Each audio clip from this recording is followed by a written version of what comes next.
most of our listeners will probably remember Bobby Valentine most as the manager of the Rangers in the 80s and 90s, and then the 90s and the early 2000s with the Mets. Bobby was also a very highly sought-after player whose playing career was derailed by injuries, but he still managed to play in the big leagues for a decade before heading into the dugout. In the majors, he finished with 1,186 wins. He won one National League pennant with the Mets in 2000, and he also managed in Japan, where he became the first foreign-born manager to win the Japan Series as the skipper of the Chiba Lotte Marines in 2005.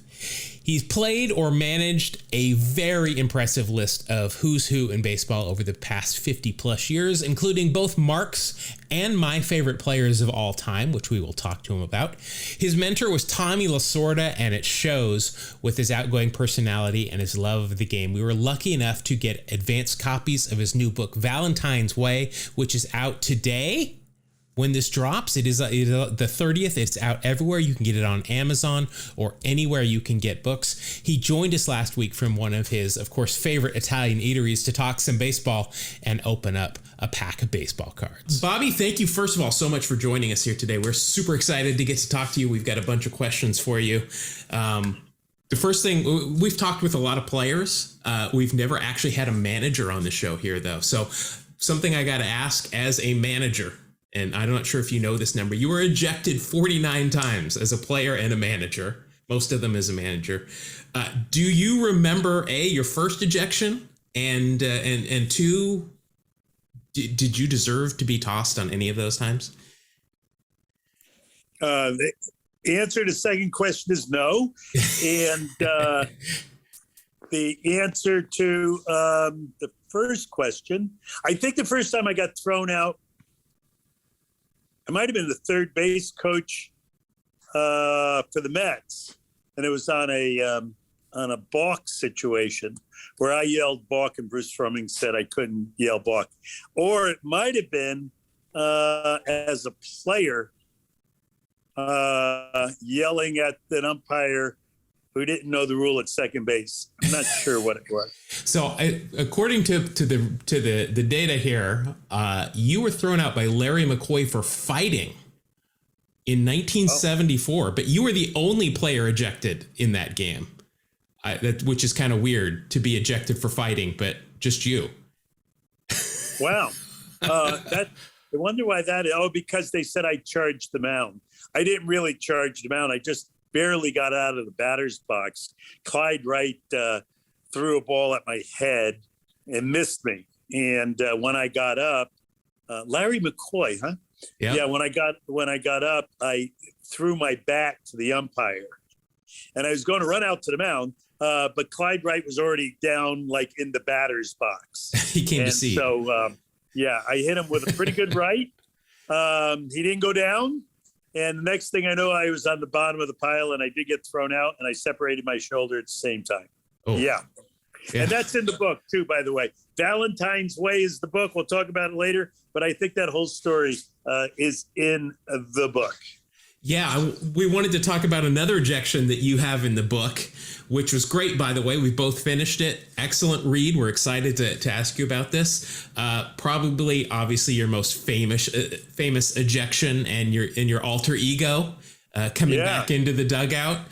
First question I got to ask is, is there a backstory to this character? Do you have a name for your character, or is this just like Roberto Valentino or something? Is this?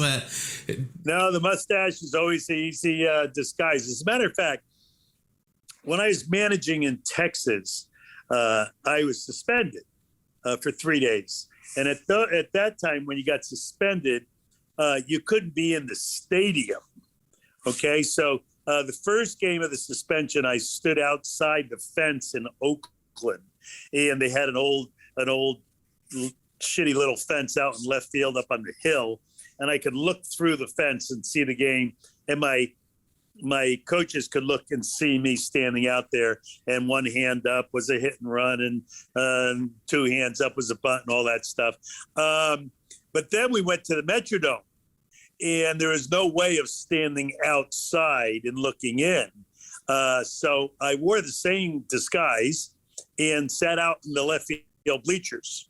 And just to show you how good the disguise was, I put it on in the bathroom. I was able to be in the batting practice with my team. As soon as batting practice was over, I was supposed to leave the stadium. So batting practice was over. I left the clubhouse. I went into the bathroom across the way in the hallway. I put white powder in my hair because at the time my hair was black, and the mustache and the glasses and the hat, and pulled my jacket up. And it was such a good disguise that on my way up the escalator to go out to the left field bleachers, a guy was coming down the escalator on the other side and went, "Hey, Bobby, where you going?" So, it wasn't that good of a disguise. Yeah. Well, it worked. No, I mean, nobody in Shea, none of the umps realized it until after the game. Is that correct? Yeah, but I wasn't there that long. You know, the TV camera got me for sure. When I went out on the field and was slapping five with everyone, the umpires were walking off the field. A couple of them looked and saw it, and they kind of smiled, if you will. Yeah, they smiled. Yeah, and then the next day it became a big incident because the press made it a big incident. You know, disrespecting the game and all that stuff, and wound up getting fined and then went in protest the fine and got the $10,000 fine reduced to $5,000 and the 3-day suspension reduced to 2. There you go. That's a great story. I absolutely think that's hilarious. Well, thanks.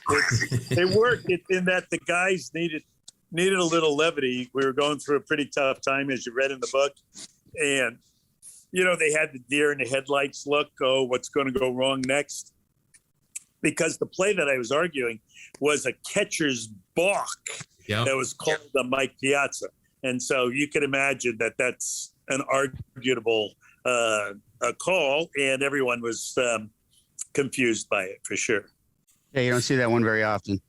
No. I actually worked for the Braves around this time during the big rivalry with the Mets, and I remember. Well, that's when Bobby Cox was getting thrown out once every 5 games. Exactly. About my 49 ejections, he got that in a year. All that. Well, I remember because I know you made a deal about it. The grounds crew at Turner Field at that point, that box was the catcher's box was a lot bigger than it was supposed to be. And then they'd wipe out the lines, remember? Yep, Javi would come out and immediately. And Javi Lopez would come out and wiped out the lines. It was kind of silly, but it worked for them. I don't know why it worked. You know, that'll be one of those things. I don't know why that was so allowed, if you will, in that era of 7 to 10 years, but it was, yeah. Yeah, Bobby, you got to play with Nolan Ryan and manage Nolan Ryan, and he's kind of my hero. So, wow, yeah, well, that's a good hero. Yeah, I ended up picking the right guy. Oh, he was a good one. Yeah, I played center field in his first no-hitter. I managed his 6th and 7th no-hitter, his 5,000 strikeout, his 300th win, and they were all spectacular games, as well as, you know, it might have been 6 or 7 one-hitters that I either played or managed when he was on the mound, and those are even more exciting more exciting than the actual no-hitters, because I remember one Lariano. Was it Nelson Lariano? That name's right. Yeah. Is that right? The little switch hitter for Toronto. Yeah, absolutely. Yeah. I think with 2 outs in a ninth, he might have hit a ball over the bag at first base for a triple to break up a no-hitter. I was playing once where I believe Eddie Brinkman, the slugger Eddie Brinkman himself, shortstop for the Tigers, blooped one over second base, possibly with 2 outs in a ninth.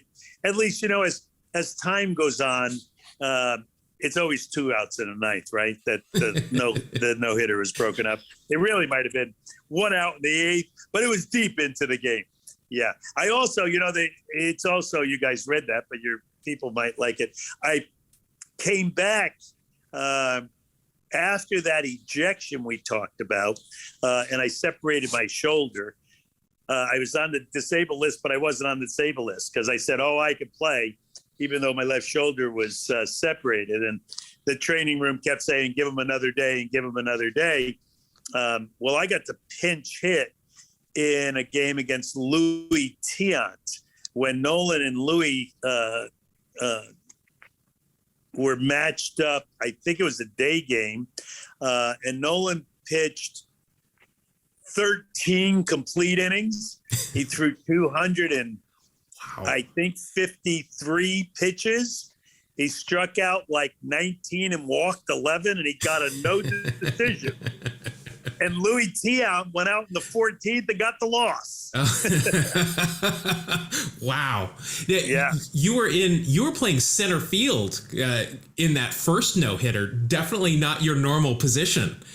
You had some fly balls or some close plays out there at all? Yeah, the no-hitter. Yeah, I made a couple decent plays. One in the right center, and one where I came in. One of those bloops that wasn't a bloop. But there really weren't that. Rudy Mioli was playing shortstop in my stead. He made a nice over-the-shoulder catch on another bloop that was hit. But there weren't that many. I think the one ball might have been Amos Otis hit to right center field. It was pretty good. I ran it down the gap. But when Nolan was dominating, he was dominating. I got to second base when I didn't get to second base. I was playing shortstop, and Al Kaline got to second base after he walked and then got to second on a wild pitch. And I said, how's he throwing, Al? And at that time, Nolan had two pitches, a fastball and a curveball, a real fastball and a real good curveball. And I said, how's he throwing, to Hall of Famer Al Kaline? And he said, well, if they don't make one of those pitches illegal, he's going to throw a no-hitter today. And it turned out that I'm pretty sure that was the game that Eddie Brinkman got the hit. And then the other thing about Nolan, just because you're a Nolan fan, there was, I want to say the American League strikeout record was 18, and we were playing Boston, and he had 18 strikeouts with 2 outs in the ninth inning, and we were winning. And he needed one for the record, and I got a ground ball hit to me at shortstop that kind of clanged around in my glove a little, and then bounced out of my glove. And I picked it up and threw it to first, and the guy was safe at first. And then he struck out the next guy for the 19th strikeout, which was a record at the time. And I think possibly Tom Seaver broke it soon thereafter with 20. But I got, if you can imagine, if you look at my record, I made errors pretty frequently at shortstop. And this happened to be an error that I made that everyone thought I was actually trying to make it. And I just after the game said, hey, I've never tried to make an error, including the one today. So that was an interesting thing. Yeah, it worked out to Nolan's benefit. I hope he bought you lunch or something. Yeah, I was gonna say, buy you a steak. Yeah, Nolan was a friend. He was good to me. Well, yeah. You mentioned Nolan Ryan's 5,000 strikeout. My favorite player happens to be Ricky Henderson, who you said some nice things about in the book, despite a certain card game that we won't talk about that. But you were managing in Texas when Ricky was really at the height of his game. What was your game plan going into a game when you were facing Ricky Henderson? There was no way to stop him. I was hoping he'd just get it out of the way in a hurry. I didn't even mind when he hit a home run leading off the game. At least he didn't torment my pitcher, getting on the base. He would steal second and steal third, then get on third and cause a wild pitch. He was the most, what do I want to say, dominating player. He was able to control the game better and longer than any player I ever played against or managed against, and then managed later in his career. That 5,000 strikeout. So 499, right? 4,999 up on the scoreboard. It's flashing. Everyone knows the next strikeout is his 5,000. Entire stadium standing on their feet. waiting for the occurrence, and he threw a 3-2 pitch to Ricky Henderson, and the flash bulbs in the entire stadium went off at the same time. I was stunned. It was like an atomic bomb being dropped in center field. There was just this big flash of light in the entire stadium as the ball was released by Nolan. And incredibly, Ricky Henderson fouled the pitch off. I don't know how he did it. I thought it was one of the greatest athletic feats I ever saw. But he lived for another pitch, and the next pitch he died with, and Nolan got his 5,000th strikeout. And they're probably, you know who Nolan Ryan struck out the most in his career, by the way? I don't know. His career spans so long. He faced so many people. So the guy who struck out the most in his career, I believe, you might have to look this one up, was Rod Carew. Interestingly enough, one of the greatest hitters who ever lived. Yeah. Yeah, he didn't strike out all that much. No. That's impressive. No. It's pretty amazing. Yeah. So, a story related to that. I don't remember who was catching for you, if it was Gino Petralli or who was behind the plate, but supposedly the story is that when Ricky went up to at bat, he asked if he could take the ball out to Nolan when he struck out. I don't know if that's true or not, but everybody has a great Ricky story like that. Do you have a great Ricky story that you saw or heard him say something crazy actually in person? Well, there are a lot of them, but I want to dispel the one that's out there just because I lived it, okay? When we released Ricky, he was in limbo in Arizona for, I think you have to wait 10 days to clear all the teams before you could sign with another team. And about a week after he left our team, we were having batting practice. And now John Olerud in 99 was with our team, as Ricky was. In 2000, he left and signed with the Mariners. And, John Olerud always wore a helmet because he had an aneurysm when he was in college. And when he was on the field or at the plate or even in the dugout, he always wore his helmet to protect his head from being hit. Well, Scott Lawrenson, our trainer, came out behind the cage in batting practice, maybe a week after we released Ricky. And the news came over the wire that Seattle and Ricky had agreed to terms. And so Scott came out and said, "Hey, did you see that Ricky signed with Seattle?" And I was standing there with a couple coaches and a couple reporters, and we said, "Oh, no, is that on the wire?" He says, "Yeah, it just came over as a news flash." I said, "Well, that's interesting." And then he came out about 20 minutes later and he said, "Hey, guys, how about this one? Ricky went into the clubhouse and he was walking around the clubhouse introducing himself to everyone." And as Ricky would do, he'd say, "Hey, player, how are you? I'm Ricky." And then he'd go, "Oh, hey, player, how are you? I'm Ricky," because he never knew anybody's name on the team. Then Scotty said, and he went over to this one guy. He said, "Hey, player, I'm Ricky." And he looked at him and he said, "Hey, do you wear that helmet when you're out in the field?"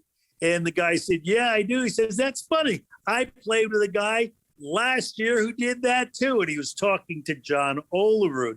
And we all laughed. But the truth of the matter was, when Scott made up the story, Ricky was still in Arizona. He hadn't even joined the team yet. You're right. So, it could have happened. 3 days later, it could have happened. Oh, absolutely. Like I said, Ricky was spectacular. He called the coaches, "Hey, coach." He called the manager, "Mr. Manager," sometimes just manager. Called the players, and he called the pitchers. Ben Grieve said he played cards with them all year long. At the end of the year, he introduced himself, and he didn't know what his name was. Well, I as you were telling that story, I looked it up. Nolan Ryan actually struck out Claudell Washington 39 times. Rod Carew is number 4 with 29. Okay, so I'll bet you when I got him, when he got to the Rangers, Carew was number 1. Yeah, because Claudell was still around. And then he started chalking it up more with Claudell, I'll bet. And then one of our League. favorite players, Freddie Patek. I can never say his last name right. Patek, yeah. I think he's 5'6", 3'2". Yeah, he's really small. Same size as Altuve. So he's one Altuve tall if we're measuring by Altuves. Mark, you got a question? Yeah. We hear all the time about how difficult it is to play or manage in New York. And you go into the book a few times, talk about how stuff was blown out of proportion, or how dealing with the media can be pretty crazy in New York. I'm just curious. Small stuff gets blown out of proportion. Is there anything that comes to mind that just was ridiculous like that? Well, see, you know what it is? Gets blown out of proportion, and there's more of it. It's not like it's so much different. It's just more. There are more questions. There are more reporters. There's more time that's needed. Now, over COVID and with the new restrictions where you just go into the interview room, I think it's a little different today. But, they used to come in at 4:30, sit around the clubhouse, just sit in the lounge chairs, hang out until the guys went out in the field, then hang around batting practice and ask guys during batting practice, then come back in and hang out another half an hour, in the clubhouse, just to be there, to see what's going on. But something that was blown out of proportion. I brought Mel Rojas in, who was a right-handed reliever who had a very good split-finger fastball in a fastball, to pitch to Paul O'Neill in a Subway Series game, interleague game. And we had a lead, and Paul either hit it over the fence or hit it off the fence, and the lead was lost. And, at that time in the late 90s, I would do statistical matchups, and Rojas was much better against left-handers than he was against right-handers, because he had that fork ball. And instead of bringing in a guy who's left-handed named Bill Pulsifer, who once again, he was left-hander, but he didn't get left-handers out very well because he threw a left-handed cutter, that would go in on right-handers, and it was just a little flat slider against left-handers. So instead of bringing in Pulsifer, the left-hander, to face to O'Neill, the left-handed batter, I brought in Rojas, who gave up the hit, and it became like the dumbest move in the history of baseball. Yeah. Yeah. That's basically people not understanding the nuance that goes into it, is all it was. At that time. Now they, would respond to it, right. as though the reporter was actually making it up. Yeah. Exactly. Yeah. So in the book, Valentine's Way, you recounted a lot of great stories about the 2001 series. Also the World Series, the Subway Series, which was great against the Yankees. And you mentioned that George Steinbrenner removed all the furniture from the visiting clubhouse at Shea Stadium and replaced it with Yankee furniture. But in a very unfortunate turn of events, the sprinkler system in the visiting clubhouse somehow was triggered and damaged this furniture. Has anybody ever gotten to the bottom of this curious chain of events? It must have been a mouse. It had to be a mouse up by the sprinkler head or something. Yeah, but it was amazing that he brought in. It went from being the Met clubhouse that everybody else, every other visiting team sat in, to looking like the Yankee clubhouse. Every guy had their own chairs, Yankee logos on it. He brought in the sofas, which I'm not sure that we actually had sofas in the visiting clubhouse. We might have, but we might not have. I don't really remember. It wasn't as though I was in charge of that stuff. That was for the visiting clubhouse attendant. They would provide the food. They would protect the sprinklers. I don't know how that. If you're asking me, I don't know how they went. I think the statute of limitations is long since gone. Long gone on the sprinkler violation, huh? Right. Mark, you have one more question, then we'll open this pack Sure. of baseball cards. Yeah, I'm curious to know, Bobby, that you managed and played with so many great players, and as far as just being a great athlete, who comes to mind when you think about someone who's just a fantastic athlete? Maybe someone you would build a team around if you could. Richie Allen. Oh. Richie Allen was the dude.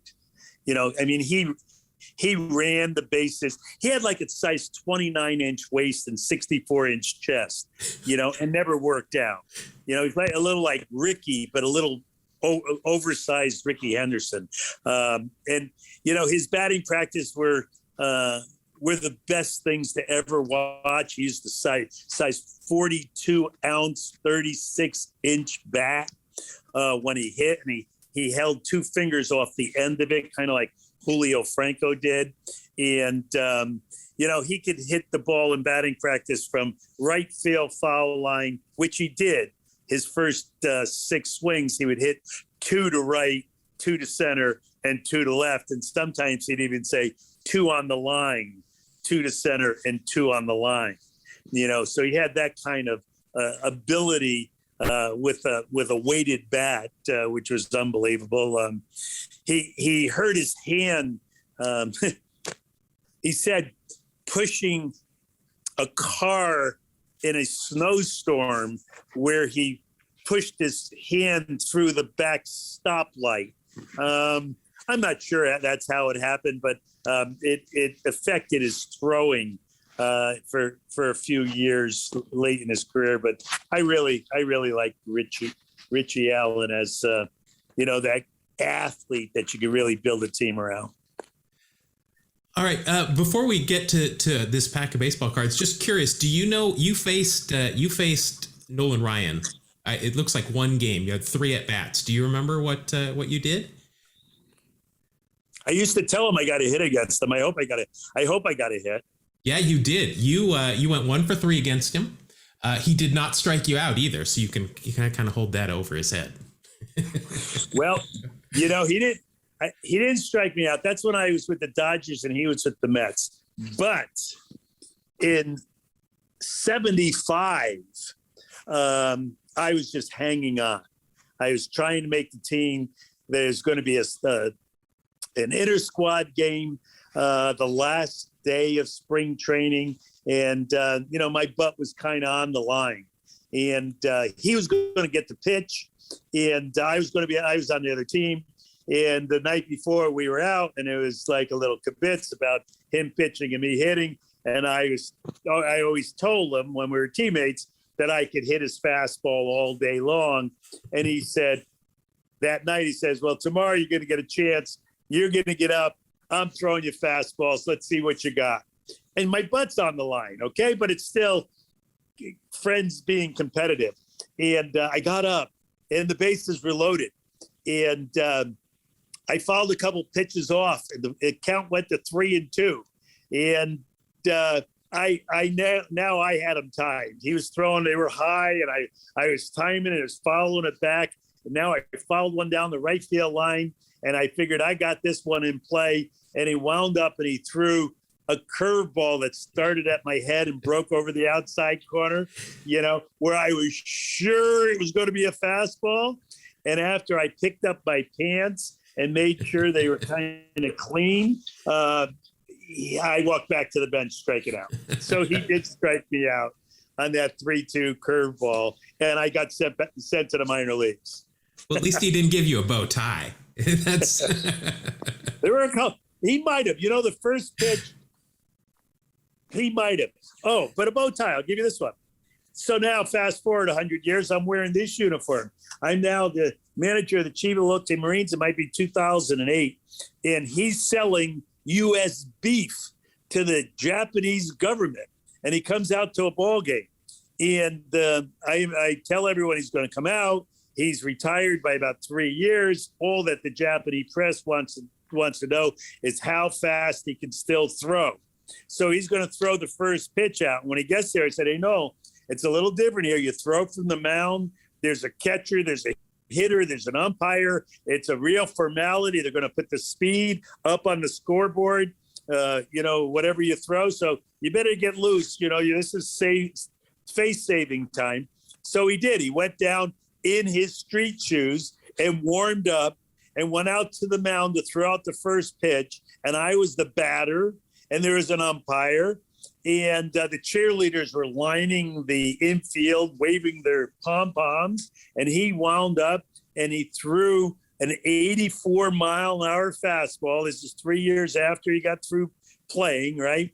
As his foot slipped on the mound, and the ball came straight at my head. And I thought I was going to do the ceremonial swing and miss, and instead I went down on my ass. And I have the photograph at home signed by him that said he was distracted by the cheerleaders. Yeah. I bet he was popping a lot of that Advil afterwards, too. He's probably a little sore. Noli. Here's something. Let's go to the questions. So what we do here is when we have a guest, we open a pack of baseball cards. So I thought a pack of 1990. This is right in your wheelhouse when you're managing the Rangers. And what we do is we add up the WAR for the year of the card. So we'll add up the WAR of each player from 1990. A couple of different things. If they're wearing glasses or eye black, flip downs, anything like that, we'll give you an extra 10th of a point of WAR. If they've got real stirrups on, because we like that, get an extra 10th of a point of WAR. But if they're wearing the 2-in-1s, we minus a 10th of a point of WAR. If they're wearing the sweatbands with their caricature on it, which are really awesome, you get an extra 10th of a point. And if they are in the Hall of Fame now, you get a whole extra point of WAR. So Dave Dravecki just came in with a good score a couple of weeks ago. So he's at the top of the former players and managers list right now. So that's who we're going to shoot for.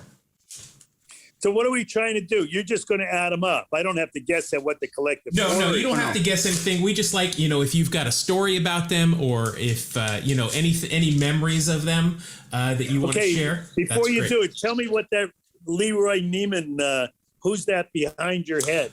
So this is all I've got. Like I said, I'm a Ricky Henderson fan. So I've got Ricky. Holding it up. Yeah, I've got Ricky stuff all over the over the place. All right, so this first guy we literally just talked about, because Nolan Ryan has struck him out more than he did anybody else. Claudel. It's Claudel Washington here with the California Angels. Yeah. So let me look him up here and we'll see what he comes up with. So Claudel, like 3.5. Claudel Washington, member of the 1974 World Series team with Oakland. I like that. In 1990, it was his final year in the big leagues. He split time between the Angels and the New York Yankees. He was 35, and I think he was pretty much done at this point. He did not have a great year. I hate to tell you this. He actually had a minus .9 WAR. That's a tough one to start out with. And it looks like he's got real stirrups, though. So you've got that. So that's only a minus .8 there for Claudel to start out with. Next, you've got this career WAR, huh? No, career, just WAR for the year of the card. So 1990. Oh, gotcha. Okay. It was his final year. This guy looks mean, but he's got a son in the big leagues as well. Cam, it's Bedrock, Steve Bedrosian. Yeah. With the Giants. Yeah, he had a WAR. His WAR is okay that year. Let's see. He was pitching okay, 2.5. So Steve Bedrosian in 1990 was with the Giants. He went 9-9 with a 4.20 ERA, 87 ERA plus. All of that equates to a WAR of, well, you're going the wrong way here, a minus .4. Wow. Good thing you didn't have to deal with wars at this point. I can't add up the years. 90, 90. All right. So next you have got, this is a good card. Eddie Lee Whitson with the Padres, and he's got Sean Dunston in the background. Because when you think of Ed Whitson, you think of him leading off of second base like he is here. No, you don't. Yeah. No, definitely not. Okay. It was Eric Shaw that gave up the hit to Rose. Whitson pitched pretty well for the Padres, though. That's before he went to the Yankees. Yeah, he's the one that got in the fight with Billy Martin in the bar. Yeah. That's who. Yeah, so in 1990 with the Padres, he at the age of 35, he went 14-9 with a 2.6 ERA and a 148 ERA plus. I think you're going to do well here. That is a that's a 7.0 WAR. Wow. Do it. Very nice.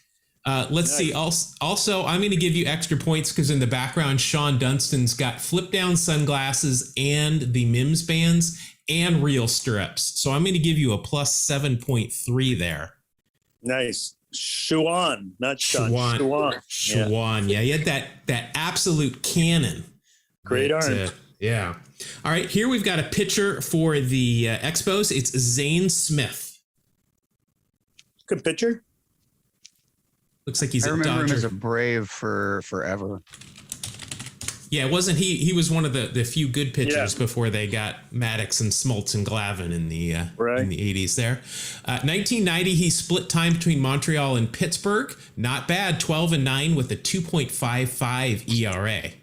And that gets you a 4.1. So now you're really moving here. Yeah.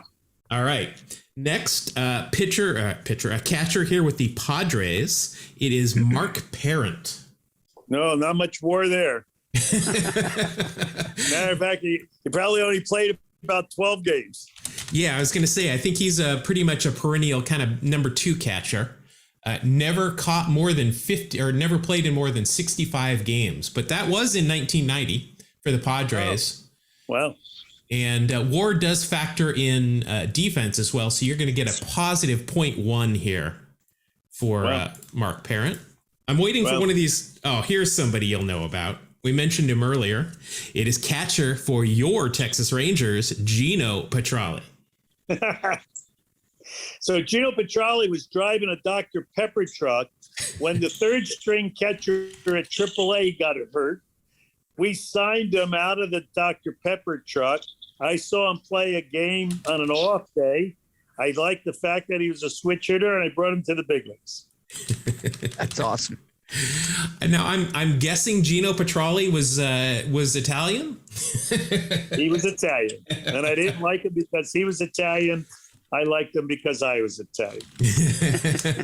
Let's see. Gino Petralli, 12 years in the big leagues, 1990 with the Rangers, 133 games, 255 average, and a 87 ERA plus. All of that equates to a positive 0.7 WAR. Nice. And let's see here. He's got real stirrups on as well. So that's a positive 0.8. Yeah, and let me just say this one. In one of the great Texas duels, Nolan Ryan hooked horns against Roger Clemens. Roger was with the Red Sox, obviously Nolan with the Rangers. I believe the score is 1-0 going in the bottom of the ninth inning. Roger was winning, we were losing, and that man right there, Gino Petralli, hit a home run against Roger Clemens, who incredibly after the game said, "Oh shit, I just threw the ball where he was swinging." That kind of reminds me, we had Vance Law on, if you remember. I knew his dad too. Yeah, Vern. And Vance Law pitched a couple of times in blowouts, and he struck out Tony Gwynn, if you can believe it or not. And Vance has said that when people ask Tony Gwynn, who's was the one at-bat you wish you could have over again, it was always that at-bat against Vance Law because he struck him out. Kind of the same. That's funny. Yeah. Kind of thing. All right. Next, you've got a rookie card here for a pitcher for the Tigers, Kevin Ritz. I don't remember Kevin.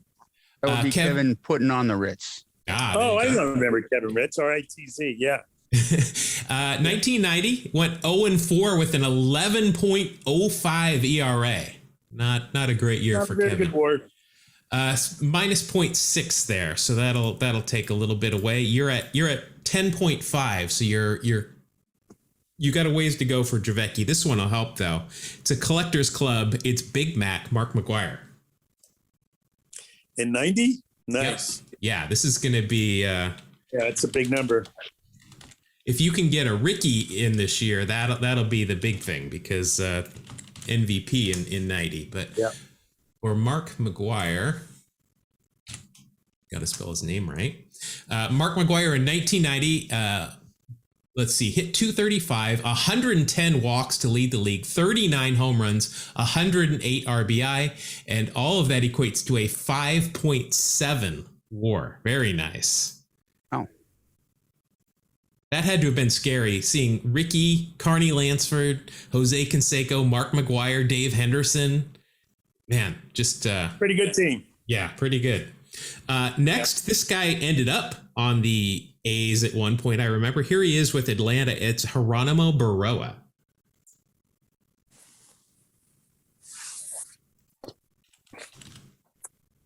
You remember Geronimo at all? Yeah, outfielder, right-handed hitter. Sure. Let's see. Geronimo Baroa in 1990 did not play much. He only got into 7 games. So even right there, nothing on that card will help you out. Next, you've got another catcher for the Giants, Kurt Manwaring. That would be Kurt. What is that man wearing? Yeah, he's man wearing. Let's call me a mayor. Kurt Manwaring in 1990. Boy, you could. Geronimo only played in 7. Manwaring only played in 8 games. So I don't think you're going to get a whole lot here. He's got real stirrups on, though, so you're going to get a positive 0.1. You got just a couple of cards left. It is first baseman here for the Astros, Glenn Wilson. Big bat. Big bat.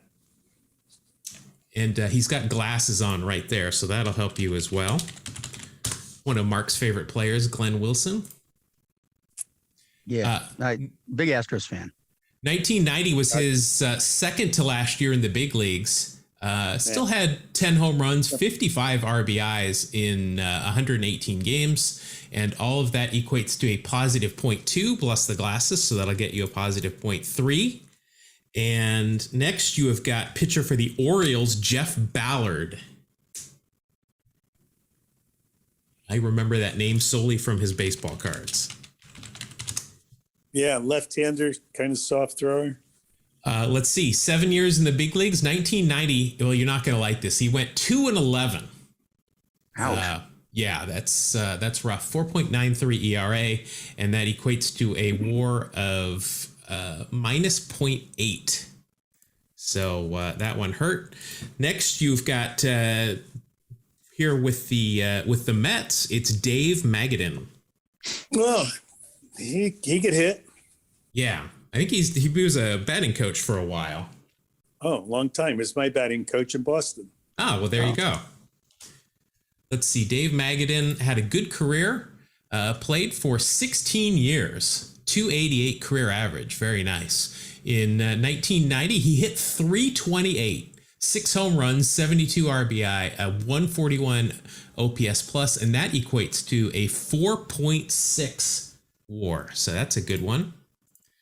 All right, so you're at 20.4, and you've got 2 cards left. So you're 4 points behind our leader, Dave Javecki. You're going to get another catcher. You got a lot of these here with Atlanta, Tommy Gregg. Tommy Gregg. Or is this the pitcher? He could hit a little. Pinch hitter, better pinch hitter than he was a catcher. Let's see, Tommy Gregg. In 1990, hit 264 with 5 home runs, 32 RBI, and that equates to a WAR of positive 0.4. He's got real stirrups on too, so that'll get you a positive 0.5 and bring you to 20.9. And your final card is, this was not my favorite pitcher for the Oakland Athletics, but a great left-hander. He's a pitching coach. He's been for a while. It's Rick Honeycutt. Honeycutt pitch. Yeah. Teammate of mine. Yeah, he could pitch. So it's but he's relieving then. Yeah. If you can see this card, he looks like he's a police officer writing a ticket. He's got sunglasses from Tennessee. on. Wore those. He always wear those mirrored sunglasses. Yeah. So let's see. In 1990, with Oakland, 2-2, 2.7 ERA with 7 saves. Some mop-up duty there when Eck was tired, and that equates to a WAR of a positive 0.4 plus the sunglasses will get you a 0.5, and that brings your total to 21.4. That'll put you in second place. You're behind You're behind Dave Dravecki, but let's see. We've got Great. Wes Chamberlain and Sean Lowe and Chris Snelling ahead of you. But Nice. that is not bad. Bobby, thank you so much. We really enjoyed the book, Valentine's Way. We will put in our show notes where you can get a hold of it. I think does it come out in like 2 weeks? Yeah, it comes out at the end of the month. It's on Amazon now. I appreciate it, guys. And it's a pretty good read. Thanks. Bobby, it's on Amazon. It's probably pretty much anywhere you can find books, I imagine. If I wanted to get a signed copy, is there a way to do that? Sure is. Just send it to my sports academy in Stamford, Connecticut. Tell me who it is that you want it signed to. Send a little return addressed envelope. Costs $3.80 to mail it one way, and done. Awesome. Perfect. Well, we'll put all of that in the show notes. The book is Valentine's Way. Bobby Valentine, we really appreciate your time, and that was a lot of fun. Thank you so much. Thanks, Pleasure, Bobby. guys. Take care. Enjoy. Thank you. All right. For more interviews like this with former players and managers, as well as other stories from the history of baseball, listen to Two Strike Noise, a baseball history podcast found on Apple Podcasts, Spotify, Stitcher, or wherever you find podcasts. We are also on social media at Two Strike Noise on Twitter, Instagram, Twitch, and YouTube for more content throughout the week.